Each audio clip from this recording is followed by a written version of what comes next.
Hey guys, good morning, welcome to new video. इस video में आप सीखेंगे कि प्लस माइनस मल्टीप्लाई और डिवाइड के सभी ऑपरेशनल फंक्शन जो कि मैथमेटिक्स में इस्तेमाल किए जाते हैं वो अगर एक साथ दे दिए जाएं और किसी सवाल में लिखे हों तो उन्हें किस तरह से आप सॉल्व करेंगे। पहले आप प्लस करेंगे, माइनस करेंगे, डिवाइड करेंगे या फिर मल्टीप्लाई करेंगे। इसको करने का सही तरीका क्या होता है ये आप जानेंगे इस वीडियो में, और उसको सिखाने के लिए मैंने आपके लिए कितना बड़ा सा एग्जाम्पल लिया है। और इस एग्जाम्पल में आप देख सकते हैं सभी तरह के जो ऑपरेशनल फंक्शन होते हैं मैथमेटिक्स में वो सभी इसमें लिखे हुए हैं। तो इसमें लिखा हुआ है 10 + 4 डिवाइड 2 - 3 मल्टीप्लाई 2 + 4 डिवाइड 2 मल्टीप्लाई 2 -4। ये आपका क्वेश्चन है और इसे सॉल्व करके हमें इसका आंसर बताना है। तो कैसे इसका आंसर बताएंगे वो देखिए आप। इसमें सबसे पहले आप क्या करेंगे, एक बॉडमास एक रूल होता है। जब आपको प्लस माइनस मल्टीप्लाई डिवाइड सभी चीज लिखी हो तो आपको एक रूल का इस्तेमाल करना है, और वो रूल मैं आपको यहां लिखकर पहले समझा देता हूं। बॉडमास होता है BOD बॉड और MAS मास, ये होता है। तो इसका मतलब क्या होता है पहले वो आप जान लीजिए। B का मतलब होता है क्या, ब्रैकेट, और ब्रैकेट कौन से होते हैं, इस तरह के। तो सबसे पहले आप इस तरह के ब्रैकेट को सॉल्व करेंगे, लेकिन ब्रैकेट भी 3 तरह के होते हैं। ये जो ब्रैकेट है ये सबसे छोटा ब्रैकेट है। आपको सबसे पहले इस तरह के ब्रैकेट को सॉल्व करना है।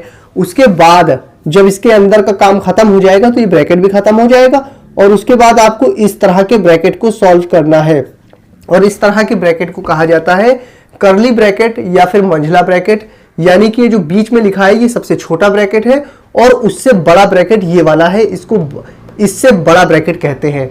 इंग्लिश में आप इसे कर्ली ब्रैकेट या फिर मंझला ब्रैकेट हिंदी में कह सकते हैं। और जब इसके अंदर लिखी हुई चीजें सॉल्व हो जाएंगी तब आता है सबसे बड़ा ब्रैकेट, और वो इस तरह से बनता है। और इस तरह के ब्रैकेट के अंदर जो होगा वो लास्ट में आप सॉल्व करेंगे। यानी सबसे पहले इस ब्रैकेट के अंदर जो है उसे सॉल्व करेंगे, फिर इस ब्रैकेट के अंदर जो है उसे सॉल्व करेंगे, लास्ट में इस ब्रैकेट के अंदर कुछ बचा होगा उसे सॉल्व कर लेंगे, तब आपका ब्रैकेट का काम खत्म हो जाएगा। तो सबसे पहले ब्रैकेट सॉल्व करेंगे, और ब्रैकेट सॉल्व करने का पहला तरीका ये वाला ब्रैकेट, फिर ये वाला, फिर ये वाला आप सॉल्व करेंगे। उसके बाद लिखा है ओ का मतलब होता है ऑफ, और हिंदी में कहते हैं इसको का, ठीक है। और का की जगह आप मल्टीप्लाई का भी इस्तेमाल कर सकते हैं। कहीं पर भी का लिखा हो तो वहां पर आप मल्टीप्लाई का निशान अपने मन से लगा दीजिएगा। उसके बाद आप बात आती है DMAS। इसका क्या मतलब है, D का मतलब होता है डिवाइड, M का मतलब मल्टीप्लाई, A का मतलब एडिशन मतलब जोड़, S का मतलब सब्ट्रैक्शन यानी घटाना। तो आप इसी क्रम में आप अपने इस सवाल को सॉल्व करेंगे। सबसे पहले डिवाइड, फिर मल्टीप्लाई, फिर प्लस, फिर माइनस, इस तरह से आप इसे सॉल्व करेंगे। तो सबसे पहले क्या है, डिवाइड। तो मैं यहाँ पे लिख दे रहा हूं ताकि आपको याद रहे। सबसे पहले हम डिवाइड सॉल्व करेंगे, उसके बाद मल्टीप्लाई, उसके बाद प्लस और माइनस आप चाहें तो साथ में भी सॉल्व कर सकते हैं, कोई दिक्कत नहीं होगी। लेकिन इस रूल के हिसाब से देखें तो पहले प्लस करना चाहिए फिर माइनस करना चाहिए, लेकिन इन दोनों को आप साथ में भी कर लेंगे तो कोई दिक्कत नहीं है। मगर यहाँ पर सबसे पहले डिवाइड सॉल्व करेंगे, उसके बाद ही मल्टीप्लाई को सॉल्व करना है। तो ये बॉडमास का रूल होता है। मुझे उम्मीद है आपको बॉडमास का रूल अच्छी तरह से समझ में आ गया होगा। अब देखिए इस सवाल को हम कैसे सॉल्व करेंगे। सबसे पहले हमें सॉल्व करना है डिवाइड, तो बाकी सवाल वैसे ही उतार लेंगे नीचे। 10 + 4 और डिवाइड है तो डिवाइड का निशान हटेगा, उसके बाद में नंबर 2 है तो 2 इसके नीचे आ जाएगा, 4/2। डिवाइड हट गया, फिर बचा है -3 मल्टीप्लाई 2 + 4, और 4 के बाद है डिवाइड 2। तो डिवाइड का निशान हटेगा तो 4 के नीचे 2 इस तरह से डिवाइड हो जाएगा। फिर मल्टीप्लाई 2 - 4 लिखा हुआ है, ये काम हो गया। अभी हमने कुछ भी नहीं किया है, सिर्फ डिवाइड के सिंबल को कैंसिल कर दिया। किस तरह से, इस तरह से। उसके बाद आप क्या करेंगे, इसे सॉल्व करेंगे। 2 का पहाड़ा एक बार पढ़ा, 2 × 2, 2 का पहाड़ा 2 बार पढ़ा, 2 दूना 4, एक ही पहाड़े से ऊपर नीचे कट गया, इस तरह से काटा जाता है। फिर से 2 × 1 = 2, 2 दूना 4, ये कट गया।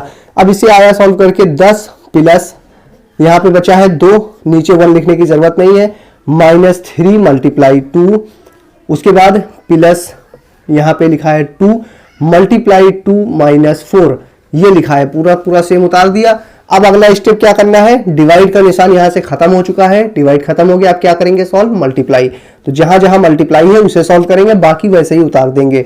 तो 10 + 2 -3 और 2 के बीच में मल्टीप्लाई का निशान है तो इसे सॉल्व करिए। 3 दूना कितना होता है, 6, 6 यहां लिख देंगे। फिर प्लस, इन दोनों के बीच में मल्टीप्लाई है तो 2 दूना 4 मल्टीप्लाई करेंगे, 4 आएगा वो लिख देंगे। फिर -4 है, -4 लिख देंगे। डिवाइड और मल्टीप्लाई यहां से हट चुका है, अब बचा है प्लस और माइनस। मैंने आपको वीडियो के स्टार्टिंग में ही बता दिया था, आप प्लस माइनस चाहे तो साथ में भी सॉल्व कर सकते हैं, नहीं तो सही तरीका है कि पहले आप प्लस करिए फिर माइनस करिए, मगर अगर प्लस माइनस दोनों एक साथ में कर लेंगे तो भी कोई दिक्कत की बात नहीं है। इसके आगे माइनस है, इसके आगे प्लस है, अलग अलग निशान है, एक ही नंबर है, तो ये पूरा पूरा कट जाएगा, खत्म हो गया। 10 के आगे कोई निशान नहीं, मतलब प्लस में है, प्लस में 10 प्लस में 2, इन दोनों को जोड़ेंगे तो कितना हो जाएगा, 12 हो जाएगा। माइनस 6 लिखा है वो लिख देंगे, यहां कट के कुछ खत्म हो गया है।